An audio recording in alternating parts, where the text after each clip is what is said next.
আসসালামু আলাইকুম রহমতুল্লাহ। মুসলিম টিভির বার্তা বিভাগ আপনাদের জন্য হুজুরের সাথে দুটি মোলাকাতের কিছু মূল অংশ উপস্থাপন করছে, যা গত সপ্তাহে ভিডিও কনফারেন্সের মাধ্যমে অনুষ্ঠিত হয়েছিল। এ সপ্তাহে নেদারল্যান্ডসের লাজনা ইমাইল্লা সদস্যরা দুটি ভার্চুয়াল মোলাকাতের সৌভাগ্য লাভ করে। প্রথম সভাতে হজরত খলিফাতুল মসিহ আল খামেস আয়াদাহুল্লাহ তাআলা বেনাসরিহিল আজিজ পর্দা সম্পর্কে দিক নির্দেশনা প্রদান করেন। ये पर्दा सिर्फ जमात अहमदिया का हुक्म नहीं है, ये पर्दा ये तरबियत होनी चाहिए नासरात में भी और लजना में भी कि पर्दे का हुक्म जो है ये कुरान करीम का हुक्म है, अल्लाह और रसूल का हुक्म है। इसलिए जमात ने वो काम करने हैं जो अल्लाह रसूल के भी, और ये ऐसे हुक्म है जिनका ज़िक्र है, वाज़े हुक्म है। जो ख़ास बातें हैं ना, अहम खुली खुली वाज़े हदायत कुरान करीम में अहकामात, उनमें एक पर्दे का हुक्म है। इसलिए हम कहते हैं अगर इसमें कोई सिर्फ ये होता कि किसी से इस चीज़ से इस्तेमाल किया जाता या किसी चीज़ से समझा जाता, उसको इंटरप्रेट किया जाता कि ये इससे ये मतलब निकलता है, तो फिर हो सकती थी, गुंजाइश निकल सकती थी कि लड़कियां समझें या औरतें समझें कि हाँ यहाँ इजाज़त है पर्दे की, यहाँ नहीं है।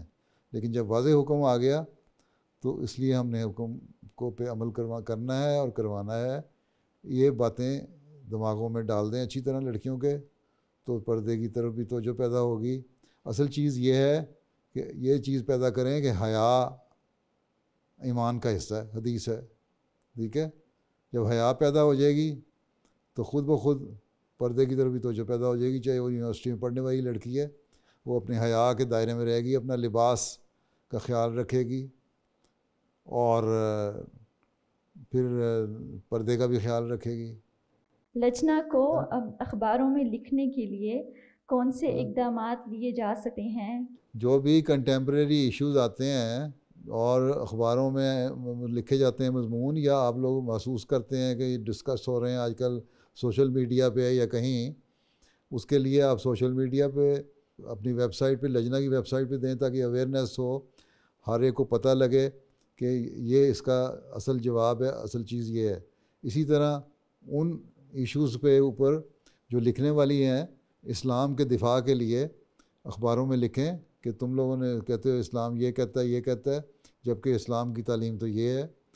तो ये जो इतने लिखने वाली हैं उनको इनकरेज करें। सोशल मीडिया पे मुख्तलिफ टॉपिक्स जो आते हैं उन टॉपिक्स को ही लेना है ताकि अट्रैक्शन पैदा हो, ज़्यादा से ज़्यादा लोग पढ़ें और तवज्जो दें और आपकी तरफ तवज्जो हो।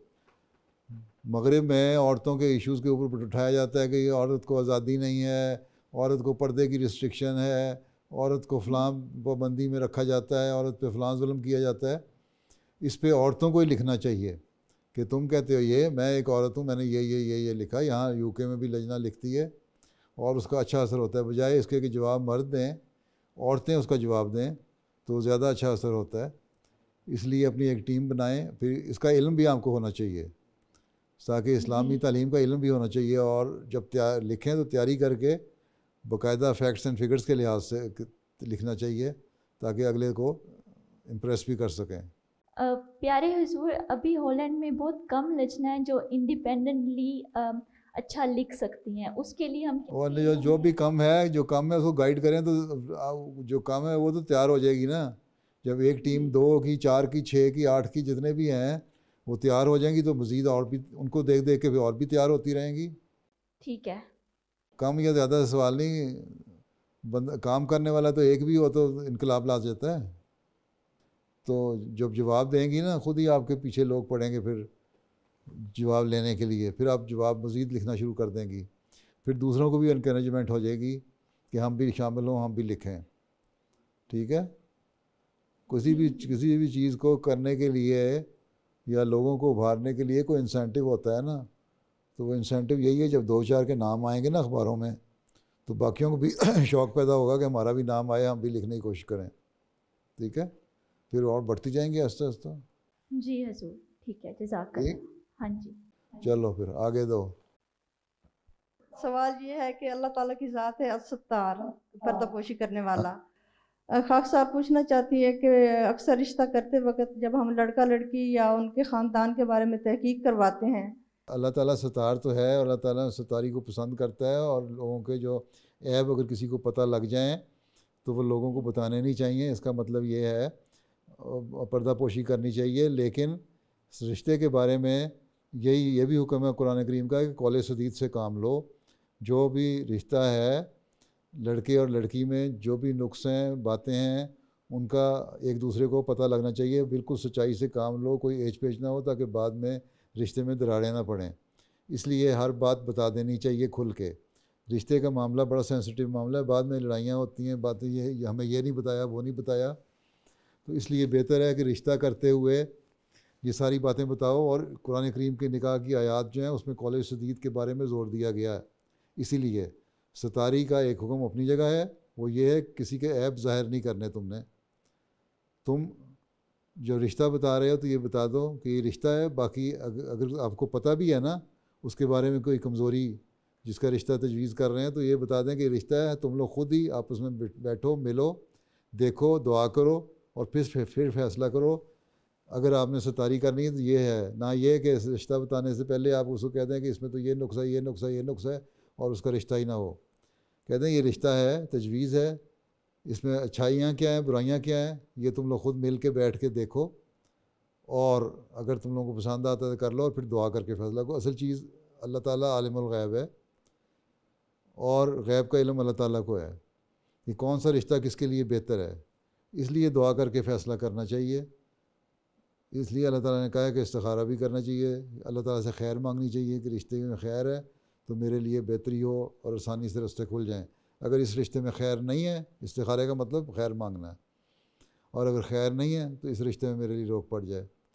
तो ये सतारी का मतलब ये भी नहीं है कि रिश्ता करते हुए जो हक़ायक़ हैं वो भी ना बताए जाएँ। अगर आपस में दोनों फरीक मिल बैठते हैं तो बेहतर यही है कि कौल सदीद से काम लेते हुए आपस में जो भी अच्छाइयाँ बुराइयाँ एक दूसरे का पता लगना चाहिए। जिस ऐसी कम अज़ कम, हर एक शख्स कोई परफेक्ट नहीं होता, हर एक में बुराइयाँ भी होती हैं, अच्छाइयाँ भी होती हैं।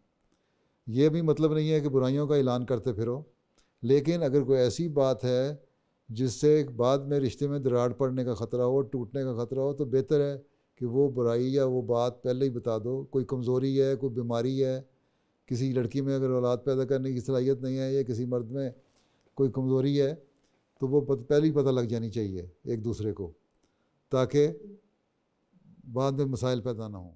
পরবর্তী দিন ছিল দ্বিতীয় দলের পালা। উক্ত মোলাকাতে নতুন আহমদীরা এবং ছাত্রীরা উপস্থিত ছিলেন। পুনরায় প্রায় 1 ঘন্টা ব্যাপী আরও বিভিন্ন বিষয়ে আলোচনা হয়। ये कहती हैं कि हम रमज़ान से एक ऑनलाइन कुर्दी ग्रुप से में तबलीग कर रहे हैं।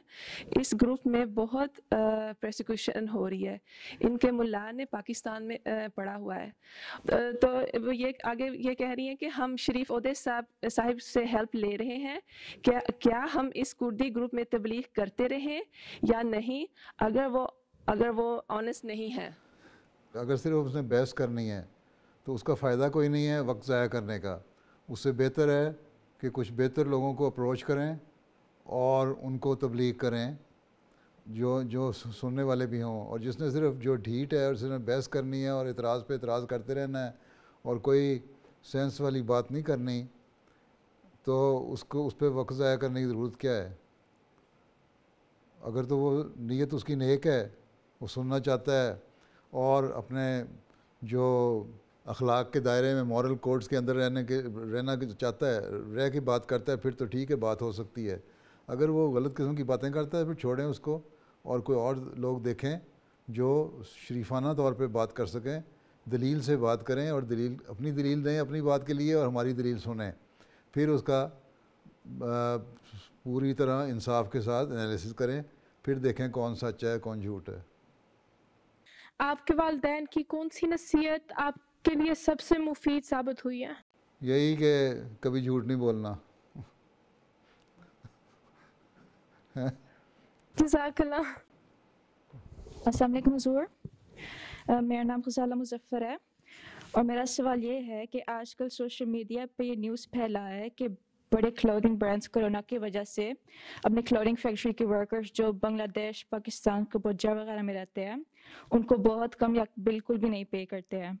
तो अक्सर लोग ये कहते हैं कि हम उन्हें बॉयकॉट करें। तो हुज़ूर आपका इस बारे में क्या पॉइंट ऑफ व्यू है? जो सवाल ये है कि ये जो कंपनियां हैं यहाँ की रहने वाली, यहाँ की जो बड़ी कंपनियां हैं वो तो पैसे दे देती हैं, ये कोई डायरेक्ट तो उसके पास नहीं जाते अपने लेबर के पास, या जो भी उनके साथ वर्कर है, कुछ वहाँ के लोग हैं जो कॉन्ट्रैक्ट लेते हैं, वो आगे कॉन्ट्रैक्ट पे काम करवाते हैं। ये उनको कॉन्ट्रैक्ट दे देती हैं बड़ी कंपनियाँ, वो आगे काम कराते हैं और लोकल लेबर से फिर काम लेते हैं। और वो अगर नहीं करते तो वो एक्सप्लॉइट करते हैं, अगर उनको सही तरह लेबर नहीं देते तो वो उनका कसूर है, उस मुल्क के रहने वालों का। यहाँ की रहने वाली कंपनियों का तो कसूर इतना नहीं है, क्योंकि अमूमन यही देखा गया है कि ये लोग पैसे दे देते हैं, सिवाय इसके अल्लाह माशाल्लाह शायद कोई हो जो ना देती हो, क्योंकि इनके बड़े बिज़नेस चल ही इसलिए रहे हैं कि ये फेयर बिज़नेस करने वाले हैं और इंसाफ से लेबर देते हैं जो भी मुकर्रर हो। ये और बात है कि थोड़ी लेबर देते हैं, और ये और बात है कि वो काम बांग्लादेश से या श्रीलंका से या इन मुल्कों से करवाते ही इसलिए हैं कि यहाँ थोड़ी लेबर पे काम हो जाएगा, या इंडिया से या पाकिस्तान से या किसी भी और गरीब मुल्क से। लेकिन जो भी लेबर उनकी मुकर्रर होती है वो दे देते हैं। वो उनके आगे जो सब कॉन्ट्रैक्टर होते हैं ना, आगे जिन्होंने आगे दिया होता है कॉन्ट्रैक्ट जिनको, और फिर आगे वो लेबर से काम लेते हैं, वो असल में चीट कर रहे होते हैं।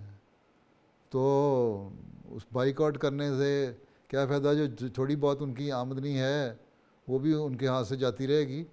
बाकी वहाँ का जो मुल्क का कानून है, ये तो बांग्लादेश का कानून या जो इसी मुल्क में भी ये गलत काम हो रहा है, उसको कानून, वहाँ का कानून है, उनको चाहिए ना कि अपनी लेबर का ख्याल रखें, और जो बीच में ऐसे लोग हैं उनको सही उनका हक दिलवाएं, उनका राइट दिलवाएं। ठीक है, ठीक है, जज़ाकल्लाह। और अस्सलाम वालेकुम प्यारे हुजूर, मेरा नाम आयशा ज़ुबैर है और मेरा सवाल है कि कुरान पाक में अल्लाह ताला ने मोमिन मर्दों को अहले किताब औरतों से निकाह का हलाल करार दिया है। क्या आजकल के ज़माने में ऐसा करना मुनासिब है? बात यह है कि अहले किताब से तो शादी कर सकते हैं, साथ ही अल्लाह ताला ने ये भी कहा है कि तुम मुशरिक से शादी ना करो।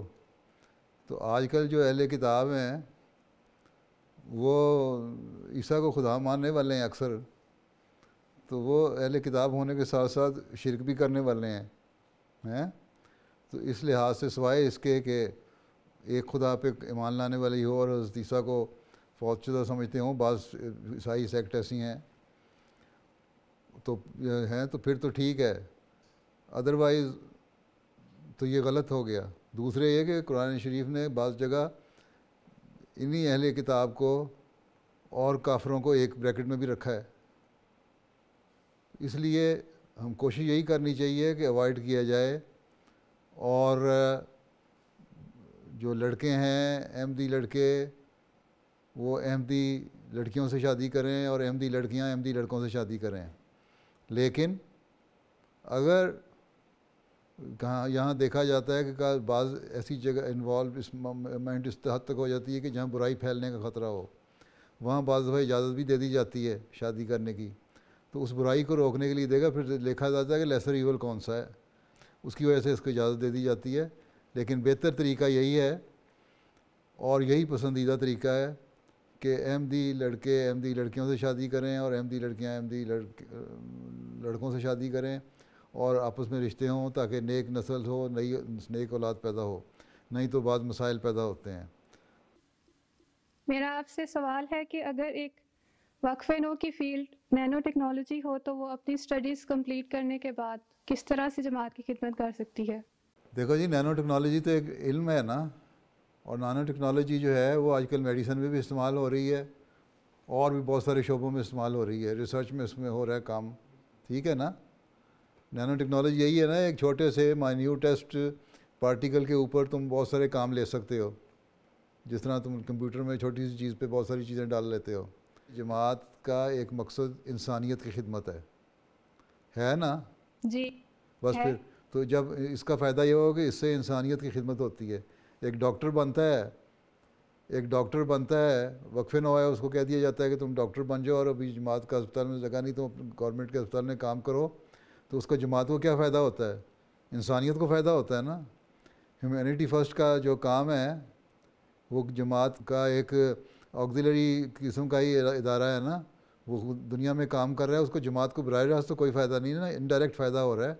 जमात का तारुफ होता है, जमात का जो खिदमत का अल्लाह ताला ने जो काम दिया हुआ है इंसानियत की खिदमत का, एक हकीकी मुसलमान को वो इंसानियत की खिदमत कर रहे होते हैं। इसी तरह कोई भी काम जिससे इंसानियत को फ़ायदा हो, उसको यही समझें कि वो अल्लाह ताला का हुक्म है और उस जमात ने वो काम करना है, डायरेक्ट फ़ायदा हो या ना हो।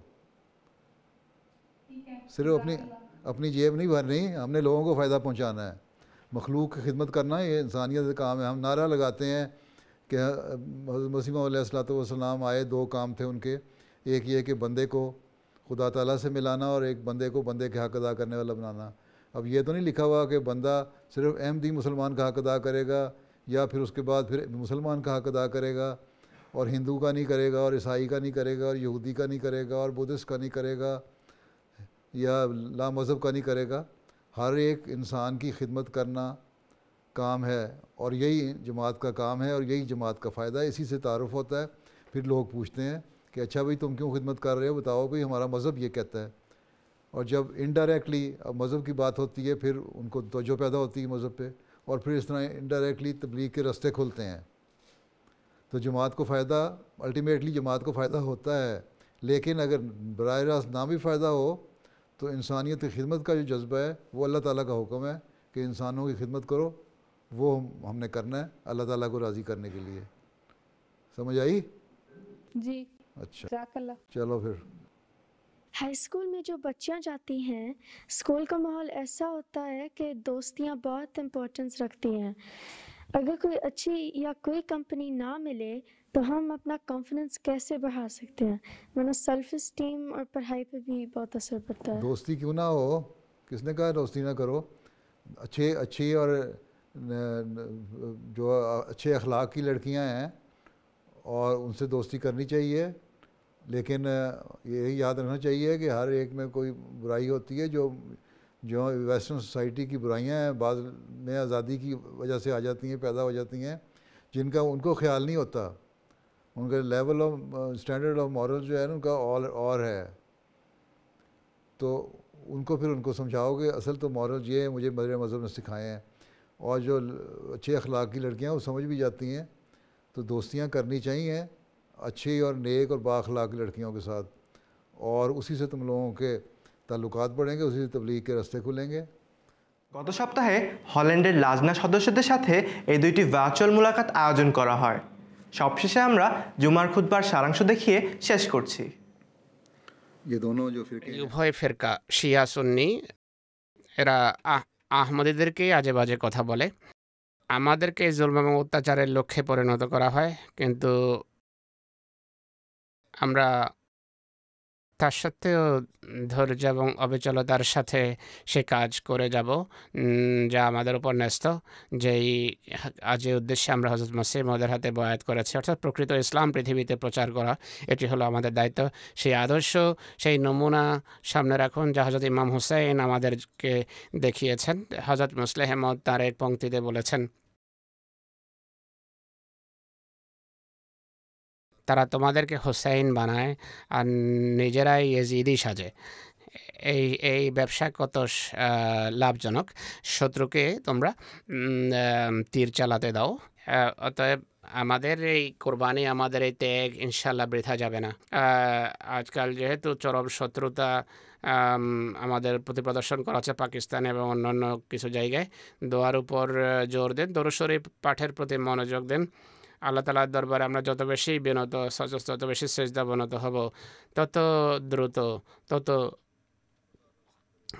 দ্রুত খোদা তাআলা আমাদেরকে বিজয় দান করবেন, সাফল্য দান করবেন আমাদেরকে। বিশেষভাবে এই সময়ে বা এই দিনগুলোতে অন্যান্য মুসলমানের জন্য দোয়া করুন। বিভিন্ন মুসলমান ফেরকা পরস্পরের শিরচ্ছেদ করছে, পরস্পরকে হত্যা খুন করছে। 10ই মুহররম যখন আসে, ইতিহাস থেকে এটি আমরা স্পষ্ট হয় যে ইমাম বাড়ায় বা তাজিয়ার অনুষ্ঠানে হামলা করা হয়, অনেককে শহীদ করা হয়, ধর্মের নামে অনেককে শহীদ করা হয়। আল্লাহ তাআলা মানুষকে বিবেক বুদ্ধি দিন।